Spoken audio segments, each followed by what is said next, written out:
মেরাজে 50 ওয়াক্ত নামাজ ফরজ হয়েছে। এখন মেরাজের বিষয়টা হলো যে আল্লাহ রসুল মক্কা থেকে বাইতুল মুকাদ্দাস গেছেন, এটা কোরআনে আছে। আসরা বিআবদি লাইলাম মিনাল মসজিদুল হারামে ইলাল মসজিদুল আকসা, এটা কোরআন। যে তিনি মক্কা থেকে দূরবর্তী মসজিদ বাইতুল মুকাদ্দাস পর্যন্ত গেছে, এটা কোরআনে আছে। এরপর ওখান থেকে তিনি সিদরাতুল মুনতাহা পর্যন্ত, এটাও কোরআন আছে। ওয়ালাকাদ রাহু নাজলাতান উখরা ইনদা সিদরাতুল মুনতাহা। তো এই দুইটা কোরআনের আয়াত দ্বারা যেটা আছে এটা হলো অকাট্য, আর বাকি কথাগুলো সব খবরে হয়েছে। খবরাত মানে মশুর বা মোতাওয়াতের হাদিস না, কোনো স্তরে মানে রাবি মাত্র একজন পাওয়া গেছে, এই জন্য খবর বলা হয়। তো এই হাদিসগুলি দ্বারা এইসব কথা বলা। তো এই কথা বললে যদি আমাদের ক্ষতি না হয় তো আমরা মানব, আর ক্ষতিও তো মানব না। এখন আল্লাহ তাআলা কোরআন পাকে আমাদেরকে বলেছেন ওয়াজআলনা নাওমাকুম সুবাতা, আমি তোমাদের নিদ্রাকে করেছি ছুটি, সপ্তাহ মানে শনিবার ছুটি। ওয়াজআলনা নাহারা মাআশা, তোমাদের জন্য আমি দিনকে করেছি উপার্জন। এখন আল্লাহ তাআলা বারবার কোরআনে বলেছেন যে আল্লাহ কখনো তার প্রতিশ্রুতি ভঙ্গ করেন না। এখন আল্লাহ তাআলা আমাদেরকে জানায় দিলেন যে তোমাদের জন্য আমি রাতকে করেছি ছুটি এবং দিনকে করেছি উপার্জন। এখন যদি কয়েন যে আল্লাহ 50 ওয়াক্ত নামাজ ফরজ করেছে, তাহলে আল্লাহ প্রতিজ্ঞা ভঙ্গ করলেন। আমাদেরকে আল্লাহ ছুটি দিয়ে ছুটি ক্যান্সেল করলেন। আমাদেরকে দিনে কাজ করার কথা বললে আল্লাহ কাজ করার সময়টাও আবার কেড়ে নিলেন। তাহলে আল্লাহ কি প্রতিশ্রুতি ভঙ্গ করে?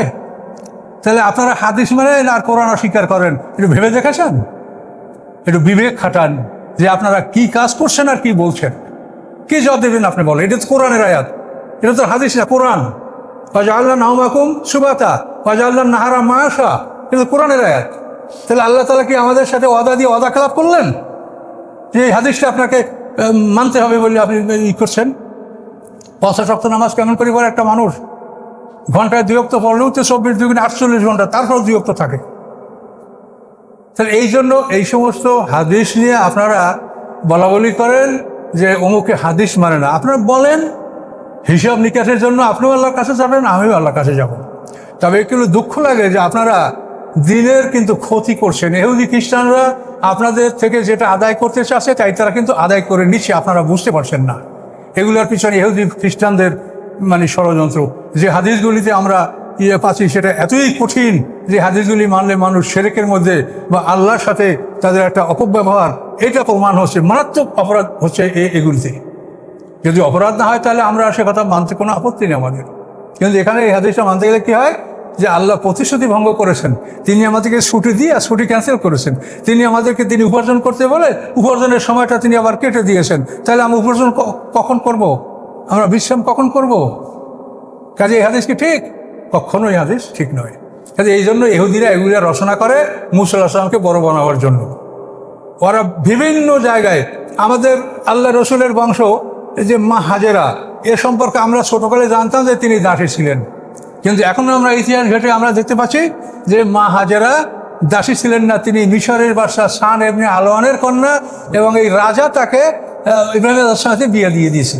এবং বিয়ে দিয়ে বলছে যে মা তোমাকে আমি বিয়ে দিলাম, তোমাকে আমি রাজপরিবারে বিয়ে দেই নাই, কিন্তু এই পরিবারে তুমি যদি দাসী হিসাবেও জীবন কাটাতে পারো তা তোমার জীবন ধন্য। এ বলে বাবা তাকে ইব্রাহিম আলাইহিস সাথে বিয়ে দিয়ে দিয়েছেন। আর ইহুদিরা বলে মা হাজেরা ছিল দাসী। এভাবে তারা সব জায়গায় আমাদেরকে তুচ্ছ তাচ্ছিল্য করার জন্য। তারপরে কোরবানি কাকে দেওয়া, যেখানে ইহুদিরা বলে ইসহাক আলাইহিস সালামকে কোরবানি দেওয়া হয়েছে।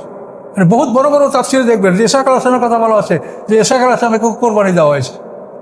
যে সমস্ত ইহুদিরা ইসলাম গ্রহণ করছে তাদের কাছে জিজ্ঞাসা করেছে যে আপনারা তো ইহুদি আলেম বলেন যে আসলে কোরবানি কাকে দেওয়া হয়েছে। তখন সেই আলেমরা বলছে, যারা ইসলাম গ্রহণ তারা বলছে যে আপনাদের কি মাথা খারাপ?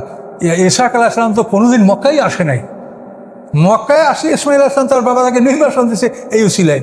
তাহলে সিরিয়া থেকে মক্কা এটা তো 40 মঞ্জিলের দূরত্ব, এটা কোনো ছোটোখাটো দূরত্ব নয়। তো এই জন্য এইসব হাদিসগুলি আমি আপনাদেরকে বলবো যে আপনারা আমার যে হাদিসগুলি সম্পর্কে যদি বলতে চান তা আমার ইউটিউব দেখেন অথবা আমার বই পড়েন। তার কারণ এগুলো নিয়ে বসাবসি করতে গেলে অনেক সময় সমাজে এমন একটা অবস্থা সৃষ্টি হয় যাতে আলিম সমাজের দুর্নাম বদনাম হবে।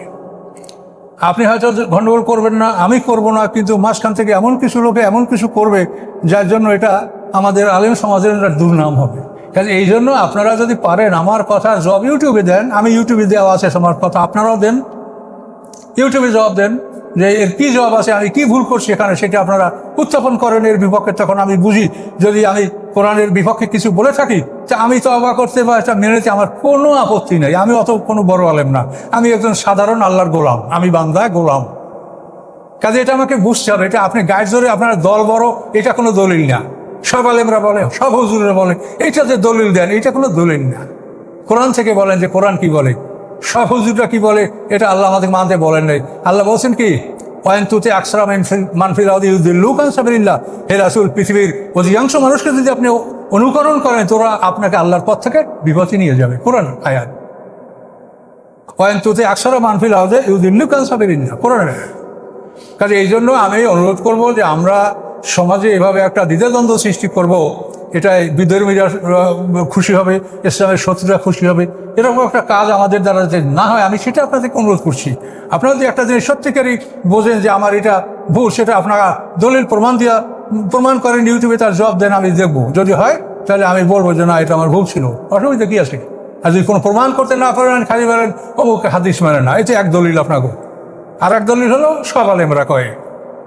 তো আমি আশা করি আপনারা এই বিষয়গুলি সম্পর্কে সতর্ক হবেন এবং আমরা আমাদের কারো প্রতি কোনো হিংসা বিদ্বেষ নাই। যারা না বোঝে আল্লাহ তাদেরকে বোঝার তৌফিক দিন, এই দোয়াই আমরা করি, কারোর জন্য আমরা বদ্ধ করছি না। আস্তাগফিরুল্লাহ আল্লাযী লা ইলাহা ইল্লা হুয়াল হাইয়ুল কাইয়্যুম ওয়া আতুবু ইলাইহি লা হাওলা ওয়া লা কুওয়াতা ইল্লা বিল্লাহিল আলিয়্যিল আযীম। আল্লাহুম্মা সাল্লি আলা মুহাম্মাদিন ওয়া আলা আলি মুহাম্মাদিন কামা সাল্লাইতা আলা ইব্রাহিম ওয়া আলা আলি ইব্রাহিম ইন্নাকা হামিদুম মাজিদ। اللهم بارك على محمد وعلى آل محمد كما باركت على إبراهيم وعلى آل إبراهيم. اللهم آمين. ربنا عليك توكلنا وإليك أنبنا وإليك المصير. ربنا لا تجعلنا فتنة للذين كفروا واغفر لنا ربنا إنك أنت العزيز الحكيم. ربنا لا تزغ قلوبنا بعد إذ هديتنا وهب لنا من لدنك رحمة إنك أنت الوهاب. ربنا آتنا في الدنيا حسنة وفي الآخرة حسنة وقنا عذاب النار. اللهم أرنا الحق حقا وارزقنا اتباعه وأرنا الباطل باطلا وارزقنا الاجتناب. سبحان ربك رب العزة عما يصفون وسلام على المرسلين والحمد لله رب العالمين.